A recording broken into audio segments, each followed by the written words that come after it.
मंगलम भगवान वीरो मंगलम गौतमो गणी मंगलम कुंद कुंदार्यो जैन धर्मोस्तु मंगलम सर्वमंगल मांगल्यम सर्वकल्याणकारकम प्रधानं सर्वधर्माणां जैनं जयतु शासनं सहजानंद चैतन्य प्रकाशाय महीयसे नमो अनेकांत विश्रांति महिमने परमात्मने। आचार्य कुंद कुंददेव द्वारा रचित पंचास्तिकाय संग्रह नाम का ग्रंथ, इसकी गाथा 37 पर गुरुदेव श्री के स्पष्टीकरण जो है उस पर अपनी स्वाध्याय चल रही है। पेज नंबर 141 है, जो कल प्रवचन चल रहा था। पहले बोल की बात है कि द्रव्य सदा शाश्वत है, उस पर चर्चा है। देखो 141 पेज। जीव का संसार कहो या भूल कहो, वह भगवान आत्मा की दशा में उसकी भूल रहती है, वस्तु में भूल नहीं है। देखो पूछते हैं भूल है ना, ये संसार में भटकना। जीव का स्वयं ज्ञान दर्शन सुख आनंद स्वरूप होने पर भी संसार में भटकते हुए यह 4 गति में परिभ्रमण रूप दुख को भोग रहा है। तो ये कैसे भोग रहा है कि अपनी पर्याय में वर्तती भूल से भोग रहा है, वस्तु में कोई भूल नहीं है। तो कहा कि ये जो भूल है पर्याय में प्रवर्तित संसार दशा में जो जीव की भूल है, वह भूल इस जीव का वास्तविक स्वरूप नहीं हो सकता। भूल वह कृत्रिम विकृत दशा है। भगवान आत्मा अकृत्रिम अकृत द्रव्य है ना। ये बहुत गजब की बात है। देखो कि भगवान आत्मा, उसमें भूल नहीं, भूल है पर्याय में। तो पर्याय में जो भूल है वह आत्मा का वास्तविक स्वरूप नहीं। तो भगवान आत्मा क्या है कि ये भूल तो कृत्रिम विकृत दशा है, और भगवान आत्मा अकृत्रिम अकृत द्रव्य है, किसी का बनाया हुआ किया हुआ नहीं, अकृत्रिम तत्व है। गुण स्वभाव का पिंड जो है वह तो एकदम त्रिकाल ध्रुव शुद्ध है, वह किया हुआ नहीं है। किसी ने किया हो ऐसा यह नहीं है, तथा उसमें भूल नहीं है। वस्तु जो अकृत्रिम अकृत स्वरूप अपने गुण स्वभावों का पिंड रूप जो तत्व है, जो द्रव्य है, उसमें कोई भूल नहीं है, उसमें कोई मेल नहीं है, परंतु वह द्रव्य स्वभाव और गुण स्वभाव जो त्रिकाली इस वस्तु का है, उसका लक्ष्य नहीं है, और वर्तमान ज्ञान के उघाड़ से इंद्रियों पर लक्ष्य जाता है।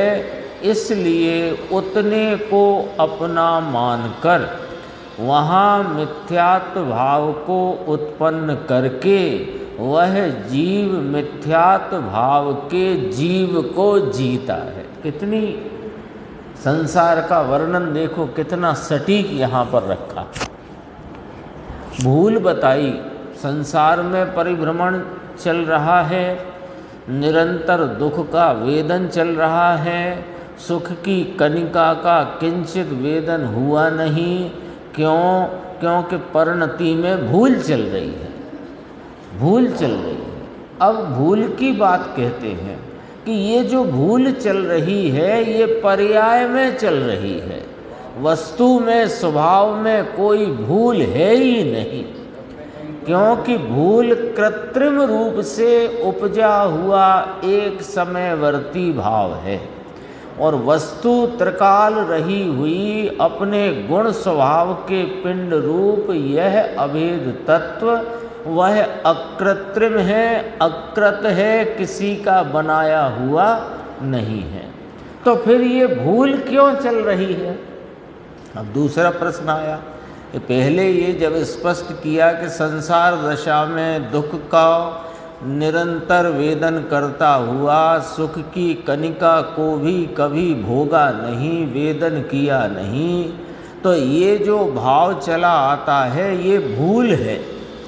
और भूल है वो पर्याय में है, भूल है वो वस्तु में नहीं, द्रव्य में नहीं। तो अब दूसरा प्रश्न खड़ा हो गया कि भूल क्यों है और क्या है? तो इसको देखो स्पष्ट कितना किया कि वस्तु है तो द्रव्य स्वभाव और गुण स्वभाव त्रिकाली, गुण स्वभाव त्रैकालिक अनादि अनंत एक सरखा रहने वाला, और उन अनंत गुणों का जो एक सरखे रहे हैं अपने अपने रूप, ऐसे अपने अपने रूप एक सरके ध्रुव तरीके रहने वाले अनंत गुणों का एक रूप जो पिंड आश्रय भूत उन सब गुणों का जो एक रूप स्वरूप अभेद अखंड वस्तु तत्व है वह आत्मा द्रव्य स्वभाव अब इसका लक्ष्य नहीं करता। और वर्तमान ज्ञान के उघाड़ में ज्ञान स्वरूपी है तो ज्ञान का परिणमन तो प्रति समय वर्तता ही है। उस वर्तते हुए प्रवर्तित ज्ञान के उघाड़ रूप भाव में वो इंद्रियों पर लक्ष्य करता है। तो इंद्रियों में तीन चीज रखो कि द्रव्येंद्रिय, भावेंद्रिय और इंद्रिय के विषयभूत पदार्थ, तीनों खड़े हो गए यहाँ पर।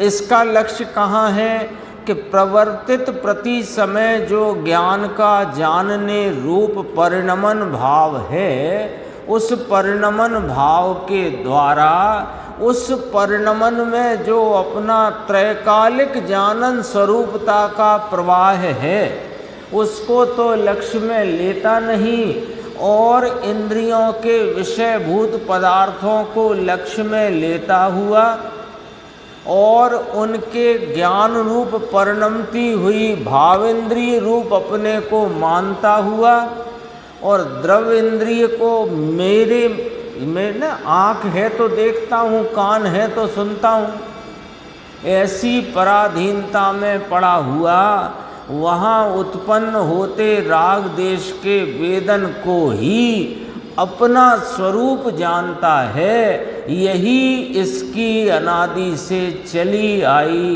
एकमात्र भूल है, एकमात्र भूल है। बहुत नहीं है भूलें, बहुत भूल नहीं है, सीधी सच्ची बात है। ये ज्ञान स्वरूप आत्मा, ज्ञान स्वभावी आत्मा, ज्ञान का प्रति समय होता जानने रूप परिणमन जो कभी रुका नहीं, हीनादिक भले हुओ लेकिन रुका कभी नहीं। और उस ज्ञान के वर्तते हुए जानने की अवस्था में इसने उधर वर्तने वाले जानने के जो जानन स्वरूपता का एक रूप प्रवाह है उसको लक्ष्य में लिया नहीं, और पर पदार्थों को जो इंद्रियों के आलम्बन से ज्ञान का विषय बनते हैं ऐसे पर पदार्थों को जानने में लगा रहा, और उनको जानते हुए परिणति में राग आदि भाव का वेदन करता हुआ इंद्रियां मेरी हैं ऐसी पराधीनता में पड़ा हुआ, और भाव इंद्रिय रूप जितनी ज्ञान की दशा और उसमें जो राग आदि का वेदन इतना ही मैं हूँ, ये वाली भूल में इसने अनादि से अब तक का सारा समय गंवाया और संसार दशा में दुख ही दुख उठाया है। एक लाइन में कितनी पूरी की पूरा यहाँ स्वरूप खड़ा कर दिया अपना, है ना। जैसे रोगी हो तो डॉक्टर के पास जाएगा तो क्या कहेगा कि साहब यों यों यों तकलीफ़ है, तो डॉक्टर बताएगा कि आपको बीमारी क्या है और उपचार क्या है। डॉक्टर के पास दो बातें हैं। यदि डॉक्टर दो में दो बातें नहीं बताता तो समझो वो डॉक्टर नहीं। डॉक्टर के पास कोई रोग की अवस्था में पीड़ित व्यक्ति पहुँचे तो पहुँचेगा तो क्या बताएगा? वो रोग बताएगा कि तकलीफ़ बताएगा? तकलीफ़ बताएगा।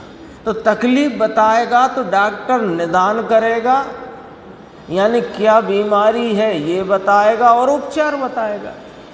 यहाँ भी हम ज्ञानियों के पास आए कि हमने अनादि से एकमात्र दुख ही दुख भोगा है, सुख हमें कभी मिला नहीं, तो हमें कौन सी बीमारी है जो हमें दुख ही दुख भोगना पड़ रहा है, और उसका उपचार भी बता दो। तब कहा कि भाई तेरी वस्तु में कोई भूल नहीं, कोई रोग नहीं, वस्तु तो अकृत्रिम अकृत स्वरूप वस्तु अनंत गुण स्वभावों की ध्रुवता से रहा हुआ ध्रुव स्वरूप एक अखंड पिंड है, उसमें भूल नहीं है। भूल तो पर्याय में प्रवर्तित है। तो पर्याय क्या है कि कृत्रिम एक समय की वर्तती अवस्था है और तू त्रिकाली ज्ञायक स्वरूप आनंद स्वरूप भगवान तत्व है। तो साहेब ये भूल क्यों हो रही है? क्या हो रही है कि तुम ज्ञान स्वरूप हो ना, और ज्ञान के प्रति समय के परिणाम में तुम अपने स्वभाव के एक रूप प्रवाह को लक्ष्य में लेते नहीं, और वर्तते ज्ञान के द्वारा तुम बाह्य वस्तुओं का जो विषय करते हो तो उसमें इंद्रियों का आलम्बन है, और भाव इंद्रिय रूप उघाड़ दशा में तुम अपने स्वरूप को न देखकर बस उस भावेंद्रीय रूप दशा को ही अपना स्वरूप मानते हो, और उसमें जो वेदन है वो मैं हूँ, राग का, कलुषता का, आकुलता का। ये भूल है।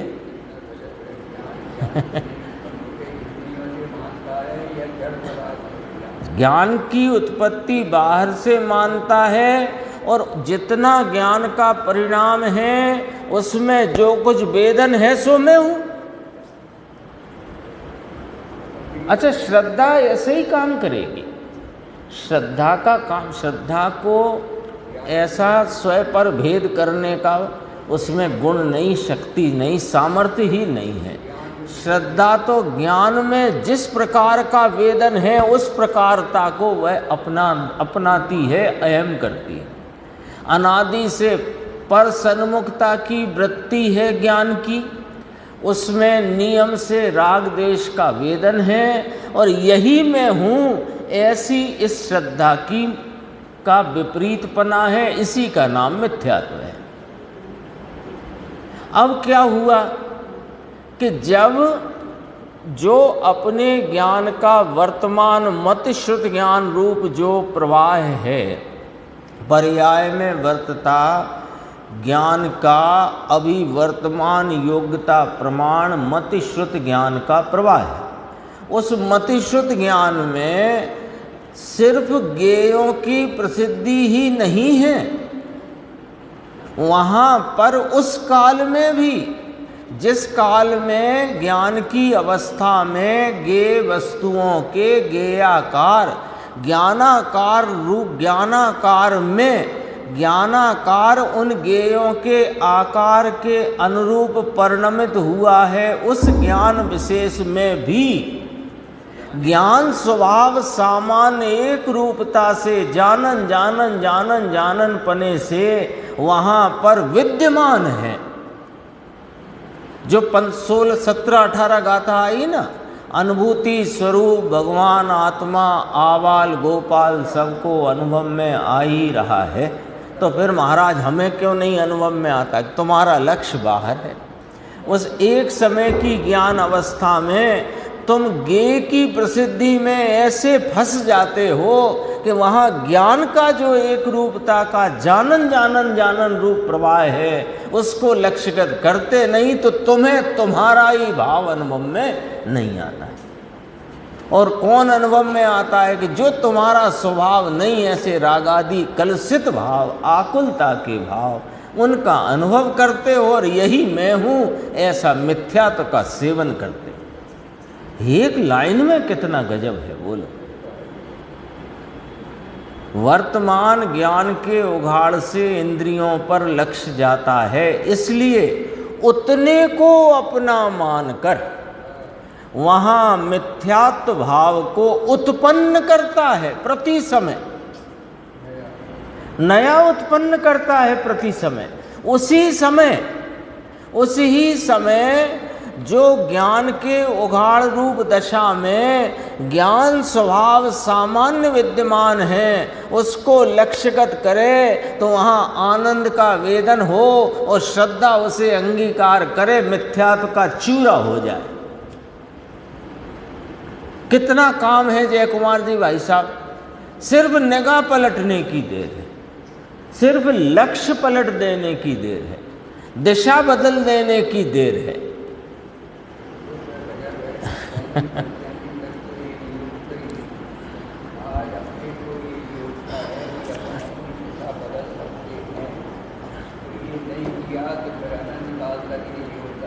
नहीं मिलेगी, बहुत मुश्किल में मिला है, बहुत मुश्किल में। ये तो पंडित जी ने कहा ना, दौलत राम जी ने, यह नर भव फिर मिलन कठिन है जो सम्यक नहीं होवे। और आगे कहा ना, काल वृथा मत खोवे। ये तो, और रही बात अवसर की, तो इससे अच्छा अवसर तो क्या आएगा, है ना। समय पे पानी गिर गया, भूमि भी तैयार है, बीज भी है, अब तुम्हें डालने भर की देर है, सब अवसर है, क्यों नहीं अब बीज डाल ले जाए।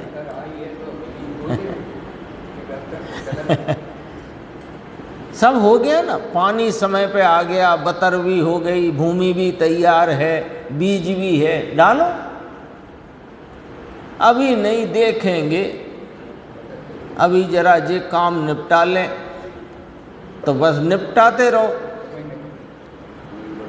अवसर निकल जाता है। खेती में तो ऐसा ही है ना।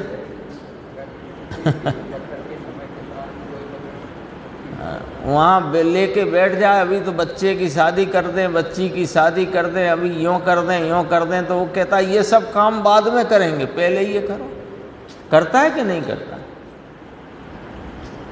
बोनी के टाइम शादी करने बैठ जाता है कोई किसान, तो फिर हम उनसे भी गए बीते हो रहे हैं। हमारे सामने सब अवसर है, अवसर की, मौके की, संयोगों की, निमित्तों की, और जितनी रुचि चाहिए फिलहाल, यानी बात को समझने की जिज्ञासा उतनी भी आ गई है, लेकिन अब आगे 2 कदम बढ़कर काम तो करना पड़ेगा अपने। कितनी अद्भुत बात है देखो। इसलिए उतने को अपना मानकर वहाँ मिथ्यात्व भाव को उत्पन्न करके वह जीव मिथ्यात्व भाव के जीव को जीता है। ये चैतन्य प्राण स्वरूप वस्तु, ये पर्याय पर्याय प्रति पर्याय में अपने चैतन्य प्राण का अनादर करके, उस चैतन्य प्राण का विस्मरण करके इस मिथ्यात्व रूपी प्राण से जी रहा है। ये इसके लिए कलंक की बात है, कलंक की बात है ना। जिसके घर में सर्व प्रकार से धन धान्य हो, वो यदि बाजार में कटोरा लेकर के काम चलाता हो तो कलंक है कि नहीं? ये स्थिति बन रही है, बोलो। देखो, वह संसार दशा है, इस दशा का नाम संसार दशा है, वह उसकी दुख दशा है। ये करोड़पति कहलाते हैं, अरबोपति कहलाते हैं, रूपवान शरीर, स्त्रियां इंद्राणी जैसी, वे सब मानते हों कि हम सुखी हैं, तो उनसे कहते हैं मूढ़ में मूढ़ महादुखी हैं। तो मुमुक्षु ने प्रश्न कर दिया कि आप जो बात कह रहे हो साहेब, वो तो लोगों की मान्यता से तो बहुत अलग है। तो कहा कि दुनिया से तो सत्य तो अलग ही होगा ना। यदि दुनिया और सत्य एक ही होता तो दुनिया में सुख होता तो फिर उसका नाम मिथ्या दृष्टि ही क्यों होता। दुनिया से तो सत्य तो अलग ही होगा ना, क्योंकि दुनिया असत्य पर चल रही है। दुनिया माने संसार, संसार माने आश्रवबंध, आश्रवबंध माने जीव से के स्वभाव से विपरीत भाव, यानी जीव का सत है शुद्ध पवित्र परिपूर्ण, और आश्रवबंध है मलिन रूप दुख रूप और आकुलता स्वरूप। तो वे तो विपरीत ही होंगे ना। तो असत्य से तो सत्य की जाति अलग ही जाति होगी ना।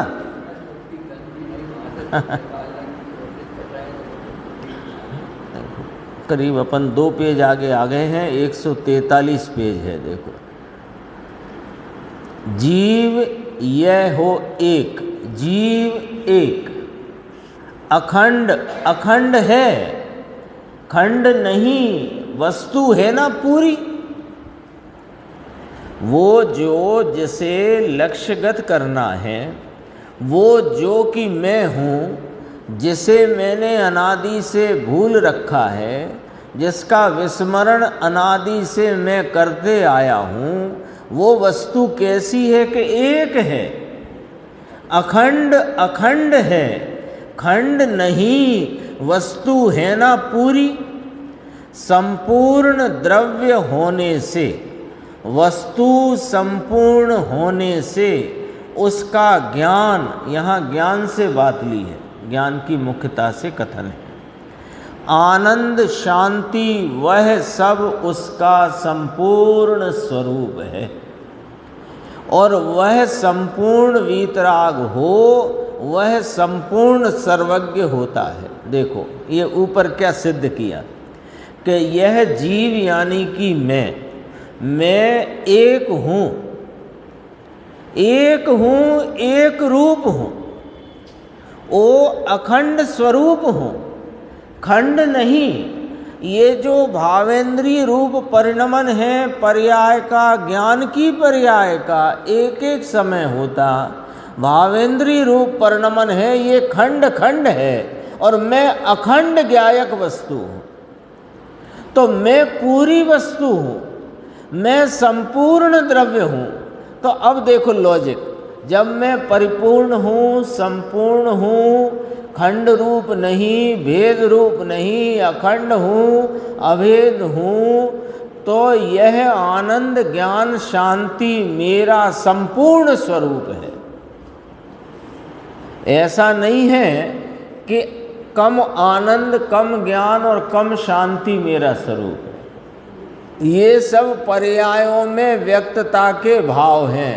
वस्तु तो कम व्यक्तता के काल में भी पूरी है, अपने ज्ञान स्वभाव आनंद शांति सुख संपदा से परिपूर्ण है। इतनी बात पर से लॉजिक देखना। और जब वह वस्तु ज्ञान आनंद शांति स्वरूप संपूर्ण वीतराग हो, तो संपूर्ण वीतराग होते ही इसका ज्ञान स्वभाव भी सर्वज्ञ रूप परिणमित हो जाता है। पूरी है ना, पूरी है तो पूरी होती है, ये लॉजिक है। पूरी है तो पूरी होती है। पूर्णपना कहाँ से बाहर से आता है, ऐसा बिल्कुल नहीं है। कर्मों के अभाव से पूर्णपना आता है कि ना ना ना, भूल जाओ, भूल जाओ ये बात। यदि वस्तु में ही पूर्णपना नहीं हो तो कर्मों के जाने और नहीं जाने से पूर्णपने की प्रकटता कैसे हो? पूर्णपना तो वस्तु में सदा काल रहा है तो प्रकट होता है अभिव्यक्त रूप से। हाँ, तो स्वभाव पूरा है तो पर्याय पूरी होती है। लॉजिक ये है, यदि स्वभाव पूरा नहीं होता तो पर्याय में पूर्णता ना आती। पर्याय की पूर्णता, पर्याय कौन है कि स्वभाव की वर्तमान व्यक्तता का भाव पर्याय है। तो वर्तमान व्यक्तता अभी भले अल्प हो लेकिन स्वभाव अभी भी पूरा है। पूरा है तभी तो किसी व्यक्तता में वह पूरा प्रकट होता है सिद्ध की अवस्था में।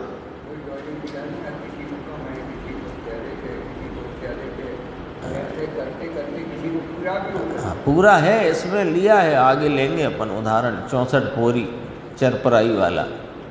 देखो अभी तो लॉजिक ये लिया कि पूरा है तो पूरा प्रकटता है। अब देखो क्या करें कि वो स्वभाव प्रकट हो, क्या करें? पीछे भी बात आई, अब फिर बात आई, राग को पछाड़ कर शब्द दे, राग को पछाड़ कर। अरे कोई राग तो रहने दो साहिब, आपकी भक्ति का ही रहने दो, जिनेंद्र परमात्मा की भक्ति का रहने दो, इस जिनवाणी के बहुमान का भाव तो रहने दो। इसने ही तो बताया हमें करना क्या है। जिस जिनवाणी ने बताया कि करना क्या है उसके प्रति के राग को भी पछाड़ना पड़ेगा। जिनवाणी स्वयं कह रही है। जो गुरुदेव ने 16वीं गाथा मोक्ष पावड़ की कई बार याद करते हैं, पर दब्बाओ दुब गई। और ये जैन दर्शन में ही ये वाली बात है कि भगवान कहते हैं कि मेरा भी लक्ष्य छोड़ेगा तो तेरा हित होगा। अन्य तो यही कहते हैं मेरी शरण में आएगा तो तेरा हित होगा। वे कहते हैं तू मेरी शरण छोड़, अपनी शरण में जा तो तेरा हित हो जाएगा, है ना। भाई साहब ने अभी शब्द बोला ना, बेलिहाज धर्म है ये, इसमें लिहाज नहीं रहता है। महास्वार्थी धर्म है, इसमें किसी का भला कर दूं फला कर दूं ये धंधा यहाँ है ही नहीं। अपना भला करोगे तो साथ में लोगों का भला हो जाता है। करना भरने का काम नहीं, करने का जो भाव आता है तो पूज्यपाद स्वामी कहते हैं ये मेरा पागलपना है। हाँ, जो तरे सो तारे। क्या गजब शब्द दिया गुरुदेव ने, राग को पछाड़ कर। अब पछाड़ कर का अर्थ क्या होता है? पछाड़ कर का अर्थ है कि राग को पर से लक्ष्य हटाकर। तो राग पर से लक्ष्य हटाने के लिए क्या करना? जैसे कोई अप्रिय व्यक्ति आपकी सभा में आ बैठा हो, अप्रिय, जो आपको प्रिय नहीं, ऐसा व्यक्ति 10-20 लोगों वाली एक सभा में आ बैठा। अब आप उसको देखना ही नहीं चाहते तो क्या करोगे आप? कि दूसरी ओर देखोगे, पॉइंट पकड़ना, दूसरी ओर देखोगे, उस ओर नहीं देखोगे। तो यहाँ तो दो ही दिशा है, या तो राग की बहिर्मुख दिशा है या अंतर्मुखता है। तो राग को पछाड़ दे यानी राग को देखना छोड़ दे तो क्या करें कि अपने को देखो ना।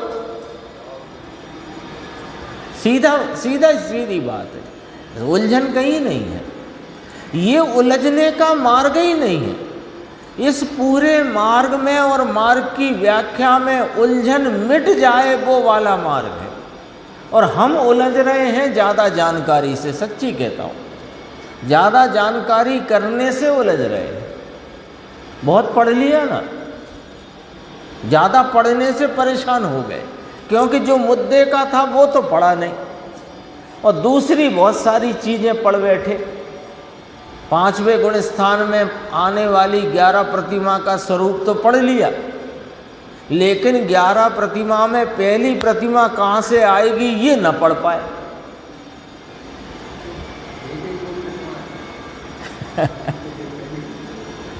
11 प्रतिमा अभी कोई से पूछेंगे इन बहनों से तो सबको नाम याद होंगे, लेकिन पहली प्रतिमा आएगी कहाँ से, कैसे आती है, ये पता नहीं लगा पाए तो तुम्हारा पढ़ना बेकार।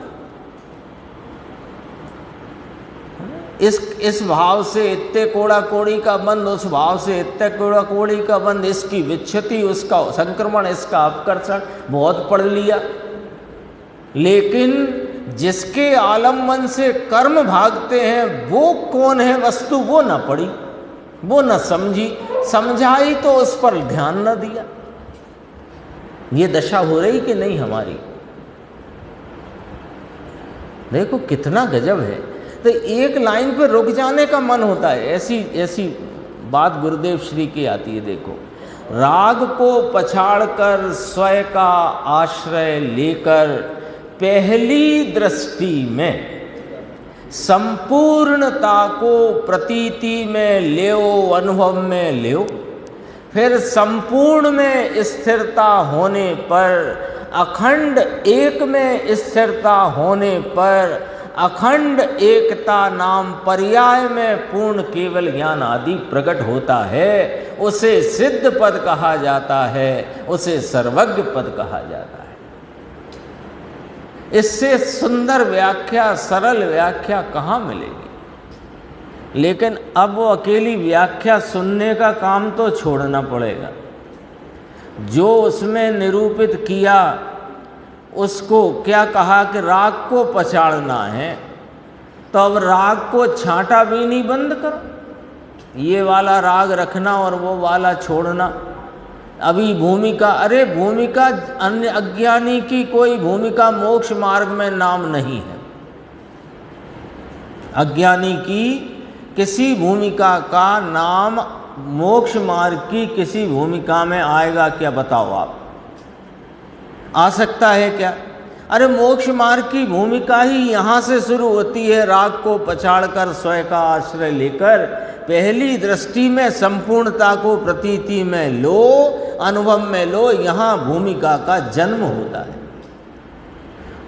हमारा बहुत प्रश्न रहता है कि साहब आप तो संक्षिप्त में हमको बता रहे हो। हाँ, तो इससे संक्षिप्त पिछला अपन ने पढ़ा उसमें सारी भूल दिखा दी, भूल मिटाने का उपाय बता दिया। यहाँ पर भी फिर से कह दिया कि ये सिद्ध भगवान हैं, सो स्वरूप से तुम भी संपूर्ण हो, वे भी संपूर्ण थे सो संपूर्ण हुए। सच कह रहे हैं। इस भूल चूक में अपन फंसे हैं। सच ना, कहाँ फंसे हैं? एक बार अपने को विचार में, ये बात स्वयं विचार में लेना चाहिए। यानी अपनी कसौटी और अपना सोना, या जो भी जेवर अपना है, स्वयं कसो और देखो कि इसमें तांबा चांदी सोना क्या है। तो हमारी दशा क्यों नहीं ठीक होती? क्यों हमारी दशा में मिथ्यात्व का अभाव क्यों नहीं होता? क्योंकि हमने किसी न किसी राग के किसी न किसी कणिका मात्र में भी यदि उपादेयता रखी है, तो ये जो चैतन्य महाप्रभु है वो तो हाजिर होगा नहीं पर्याय। इसने भी हठपूर्वक ये बात ठानी है कि जिस पर्याय में राग की उपादेयता, अरे राग के कण की उपादेयता भी जिसको है, वहां मैं नहीं आने वाला। बिल्कुल ऐसा ही काम है। देखो, हाँ, नहीं सुनी वो तो अभागा है, जिसे सुनने नहीं मिल रही वो तो अभागा है। पर हम तो भाग्यवान हैं। फिर भी यदि हम अपना हित न साध सके, तो ये वही जो गुरुदेव की कहावत में बताता हूँ कि सारा समुंदर पार किया और गड्ढे, वो जो गाय के खुर के जो निशान हैं उसके गड्ढे के पानी में डूब मरने जैसा हो जाएगा। यानी ये तो वास्तव में कहते हैं ना, प्रतिज्ञा नहीं दिलाते। गुरुदेव से ही कहते हैं, आप कोई प्रतिज्ञा नहीं दिलाते, तो गुरुदेव कहते हैं हम दिलाते हैं ना प्रतिज्ञा। मैं इस पर्याय पूरी होने के पहले अपने आत्म स्वरूप का परिचय करे बिना ये पर्याय नहीं छोड़ूंगा। करो प्रतिज्ञा।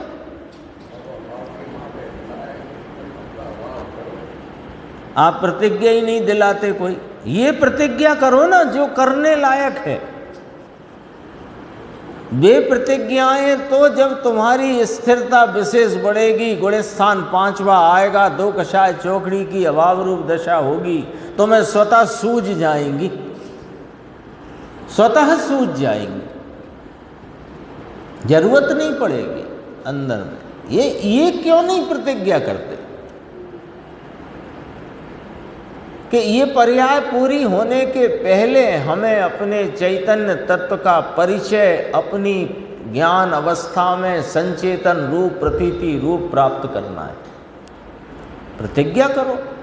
पर्याय खत्म, ये जो मनुष्य पर्याय है ना अभी, इसके समाप्त होने के पहले, और पता है नहीं है कब समाप्त होगी।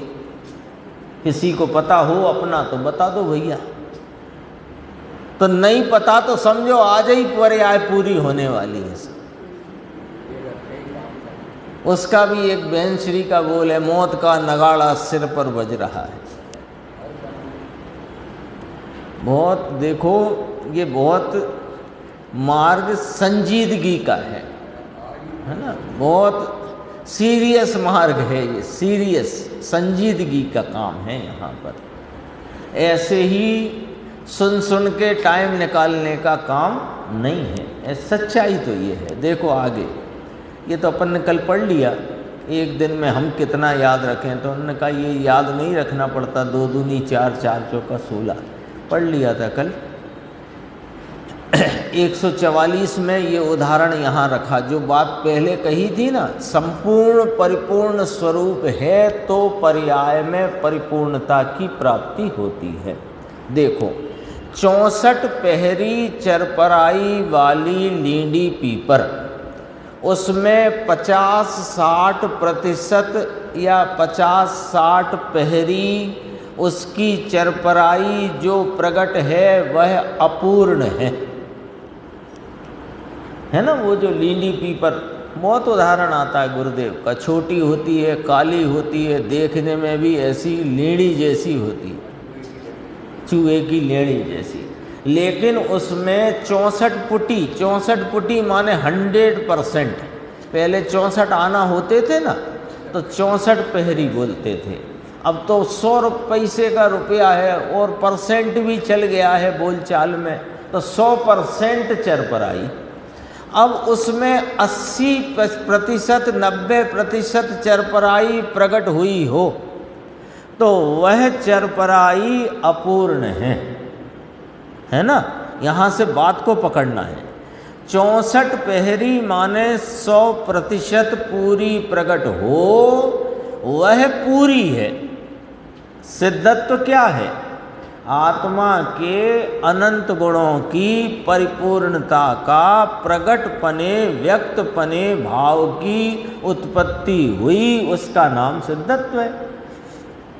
इसी प्रकार परमात्मा, यह आत्मा सिद्ध होने पर अपने आनंद और ज्ञान जो शक्ति रूप से, स्वभाव रूप से, सत्व रूप से परिपूर्ण एक रूप अखंड रूप है, उसे एकाग्रता से घोंटते हुए, क्या कहते हैं, लीनता, स्वरूप की एकाग्रता, उससे घोंटते हुए दशा में परिपूर्णता प्रकट हुई, उसका नाम सिद्ध दशा है। उसमें जीव का द्रव्यपना रहा, गुणपना रहा और पर्यायपना रहा, तीनों रहे हैं। 8 बोल आए हैं ना। द्रव्य रूप से शाश्वत है, द्रव्य नित्य रहते हुए प्रति समय उसकी पर्याय होती है, ये सब बोल आए हैं ना। तो उसी को बात कही, जीव का द्रव्यपना रहा, गुणपना रहा, पर्यायपना रहा, तीनों रहे हैं, लेकिन वह 100% जैसा स्वभाव है वैसा प्रकट हुआ। है ना। तो लींडी पीपर की भी कोई यूँ बोले कि देखो साहब घोंटना तो पड़ी ना, घिसना तो पड़ी ना पत्थर पे, तब तो प्रकट हुई। तो हमको भी व्रत तप आदि करना पड़ेंगे तभी तो होगा। कि सुनो सुनो, यहाँ घोंटने का अर्थ क्या है कि जैसा परिपूर्ण सुख ज्ञान दर्शन शांति स्वभाव है, उस स्वभाव का जो अखंड रूप एक द्रव्य स्वभाव है, उसकी एकाग्रता की घुटाई करना है, देह आश्रित क्रिया नहीं करना है।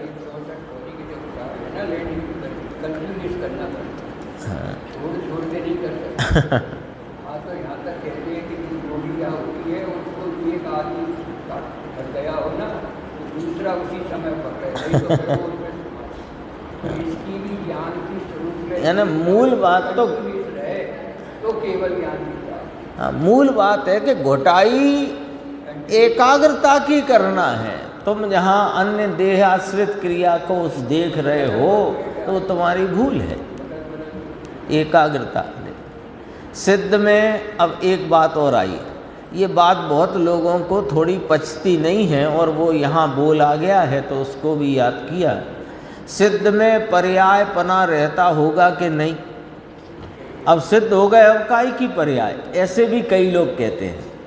तो कहा पर्याय भी उसका पर्याय धर्म स्वभाव है। वे कहते थे ना तुम्हारे तो पर्याय अभी सिद्ध में भी लगी है, पर्याय है ना, पीछे पड़ी है। कौन की बात है वो बात में ज़्यादा नहीं समय अपन उसमें खर्च करते। कोई हैं दाढ़ी वाड़ी वाले भोपाल में थे, वो यही कहते थे, उसकी बात थी। देखो 147 पेज है, यानी काफ़ी अपन आगे बढ़ के दूसरा बोल, नित्य द्रव्य में पर्याय का प्रति समय नाश होता है। अभी तो एक बोल चल रहा था द्रव्य द्रव्य रूप से शाश्वत है, अब आया नित्य द्रव्य में पर्याय का प्रति समय नाश होता है। देखो क्या कहते हैं यह कि क्षण क्षण में अवस्था बदलती है, पृथक दिखती है ना। नित्य वस्तु होने पर भी उसकी दशा में अवस्था बदला करती है। ये अपने को दिखता है कि नहीं? दिखता है ना कि वस्तु वही रहती है और अवस्था बदलती रहती है। अरे आत्मा नहीं दिखता, चलो अभी ये तो दिखता है ना, ये शरीर, तो इसकी अवस्था बदलती हुई दिखती है और शरीर वही का वही है। इतना तो ख्याल में आता है कि नहीं आता? हाँ, वो भी दिखता है, पर अभी तो ये पहले बाहर से तो देखो कि ये वही शरीर है जो पिछले साल 80 किलो का मोटा था, 60 किलो का पतला है, तो वही है ना, अवस्था बदल गई। ऐसे ही आत्मा में प्रति समय आत्मा वही है। देह से देहांतर की बात भी बताई थी इन्हीं गाथाओं में। और आत्मा की प्रति समय कषाय की, जो अपने को अभी वेदन है ना कषाय का, राग का, तो राग का वेदन भी बदलता जान पड़ता है कि नहीं? मंद कषाय, तीव्र कषाय, क्रोध की तीव्रता, क्रोध की मंदता, मान की तीव्रता, मान की मंदता दिखती है ना, ख्याल में आती है ना। दिखने का मतलब ख्याल में आती है ना। और आत्मा बदल जाता है क्या? नहीं बदलता। तो एक सिद्धांत पर तो आओ कि आत्मा नित्य रहता है और अवस्था बदलती है। एक सिद्धांत पर तो आओ। देखो, नित्य वस्तु होने पर भी उसकी दशा में अवस्था बदला करती है। तो बदलना पना यदि ना हो तो जीवपना नहीं रहता। जीवपना नहीं रहता। इसलिए सिद्ध में भी बदलना पना रहता है। द्रव्य रूप से जीव शाश्वत है सिद्ध में, और पर्याय रूप से अवस्था बदलती है। दोनों बोल आ गए। द्रव्य द्रव्य रूप से शाश्वत है और द्रव्य नित्य रहते हुए भी पर्याय प्रति समय बदलती रहती है। आनंद का अनुभव समय का, एक समय का आनंद का अनुभव वह दूसरे समय नहीं रहता। संसार दशा का नाश और परमात्म दशा की उत्पत्ति ऐसी पर्याय उपस्थिति है और पहली पर्याय जाती है। ऐसा ही वस्तु का स्वरूप है। ऐसा जो स्वरूप है किसका? वस्तु का। वस्तु सदैव ऐसे ही स्वरूप वाली है, तो सिद्ध में भी इस जीव का ऐसा ही जीवपना है कि द्रव्य नित्य रहता है और पर्याय प्रति समय बदलती रहती है। द्रव्य से नित्य है और पर्याय से अनित्य क्षण क्षण में बदलता है, ऐसा वहाँ घटित होता है। और आगे देखना, अब अगला बोल आ गया, तीसरा बोल। अगला पेज है 148 पेज। तीसरा बोल है, द्रव्य सर्वदा अभूत पर्याय रूप से भव्य नाम होने योग्य, परिणमित होने योग्य है। भविष्य की पर्याय रूप होने योग्य रूप से वह परिणमता है। कहो बराबर है। यानी जो पर्यायें अभी हुई नहीं हैं, जो पर्यायें भविष्य में होंगी, उन पर्यायों से परिणमता है। हुई नहीं है ना, तो जो अभूत पर्याय रूप से यानी भावी पर्याय रूप से भविष्य की पर्याय रूप से होने योग्य, परिणमित होने योग्य जो अवस्थाएं हैं, उन अवस्थाओं से परिणमता। देखो क्रम देखो, पहले कहा द्रव्य द्रव्य रूप से शाश्वत है, दूसरे में कहा कि नित्य रहता हुआ उसकी अवस्था प्रत्येक समय बदलती है। तो बदलती है तो कौन सी बदलती है? कि जो हुई नहीं है वो आती है, उस रूप परिणमता है, और जो हो चुकी है उस रूप नहीं परिणमता है। गड़बड़ है इसमें। देखो, जीव आनंद की नई नई पर्याय रूप परिणमने के योग्य है, ऐसा सिद्ध में भी है। क्यों है, कैसे है, था कुछ समझ में आया? बोलते हैं देखो, क्यों है ऐसा सिद्ध को? कि सिद्ध को भी जो भविष्य का आनंद यानी अनंत आनंद, अनंत सुख, अनंत शांति, अनंत ज्ञान जो भावों से अनंत है, वह काल से भी अनंत है। तो अनंत काल तक अपनी भविष्य की नवीन नवीन आनंद की, शांति की, ज्ञान की, दर्शन की पर्यायों से परिणमता है। तो कहा कि जीव आनंद आदि की नई नई पर्याय रूप परिणमने के योग्य है, ऐसा सिद्ध में भी है। क्यों है ऐसा? क्योंकि वस्तु का ऐसा स्वरूप है। कैसे? कि ये द्रव्य नित्य रहता हुआ प्रति समय परिणमित होता है। ऐसे था कुछ, यानी पहले से ये भविष्य की पर्यायें निर्णीत, निर्णय वो निर्धारित हैं, है ना? तो कौन सी? ये आगे कहा, क्या कहा यहाँ? सर्वदा अभूत पर्याय से। देखो, वस्तु वस्तु रूप से रही है सर्वदा, सदैव, त्रिकाली, एक रूप, अखंड, परिपूर्ण। वह परिपूर्ण वस्तु की सिद्ध में भी जो परिपूर्ण अवस्था प्रकट हुई है, तो जो सर्वदा नहीं हुई यानी कभी नहीं हुई, ऐसी पर्याय रूप से वह सिद्ध वस्तु परिणमती है। भूतकाल की पर्याय हो गई, उस रूप परिणमती है, तो कहीं नहीं, भविष्य रूप से हुआ ही करती है, ऐसा ही उसका स्वभाव है। क्या कहा? द्रव्य सर्वदा अभूत अर्थात नहीं हुई, नई नई, क्योंकि पर्याय बदलती है। वस्तु द्रव्य नित्य है। दो बोल पहले याद रखना, द्रव्य द्रव्य रूप से शाश्वत है और द्रव्य नित्य रहता हुआ प्रति समय उसकी पर्याय बदलती है। तो बदलती है तो कौन सी आती है? भूत की आती है कि भविष्य की आती है?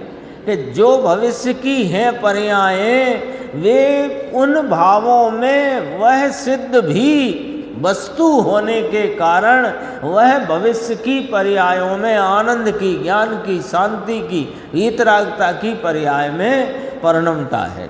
लेकिन जो पर्याय हो चुकी उन रूप नहीं परिणमता। ये भाव्य और अभव्य 4 बोल हो जाएंगे ऐसे करके, फिर शून्य शून्य आएगा, 6 बोल हो गए, फिर वो अज्ञान और ज्ञान के 2 बोले, ऐसे 8 बोल हैं। देखो, बदलती है अवस्था, बदलती है तो नहीं परिणमित दशा रूप परिणमती है। जो दशा हुई नहीं उस रूप परिणमती, कि अनंत ज्ञान प्रकट हो गया जिस पर्याय में, वो ही पर्याय परिणमती है कि ना वो तो जाती है। और जो आनंद अभी तक आया नहीं था उस आनंद को उस आनंद रूप से परिणमती। सर्वदा शब्द है ना, अनंत काल तक सर्वदा शब्द है।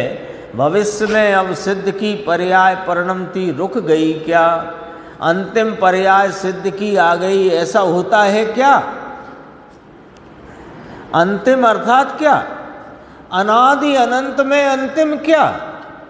अनादि की आदि नहीं, अनंत की अंतिम नहीं। वस्तु है और वस्तु का बदलना है, वह बदलना और द्रव्यपना सर्वदा रहता है। तो सिद्ध में भी वह निर्मल हुई पर्याय नई नई परिणमते सदा रहा करती है। यहाँ संसार में भी पर्याय का अनुभव नया नया होते टिकता है ना।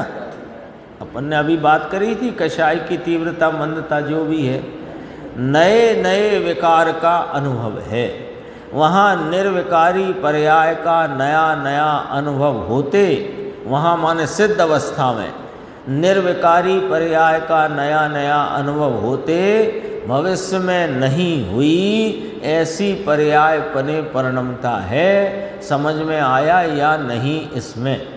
ये तो न्याय से तो बात आती है भाई, परंतु अब क्या हो, जिसे जिस पंथ में गया नहीं उसे वह लगे हाव जैसा लगे। हाव माने अटपटा सा लगे, ये क्या है, ये क्या कह रहे हो, है ना। अपने यहाँ भी अभी अपन तो सब नियमित स्वाध्यायी हैं, यहाँ भी कोई नया आके बैठ जाता है तो वो बेचारा भी परेशान सा हो जाता है 1 घंटे में कि ये क्या चल रहा है, क्या है ये, है ना, ये वह क्या है, ऐसी चर्चा है। इसके बाद अगले बोल की चर्चा आएगी, 5वें बोल की, अपन आगे की स्वाध्याय।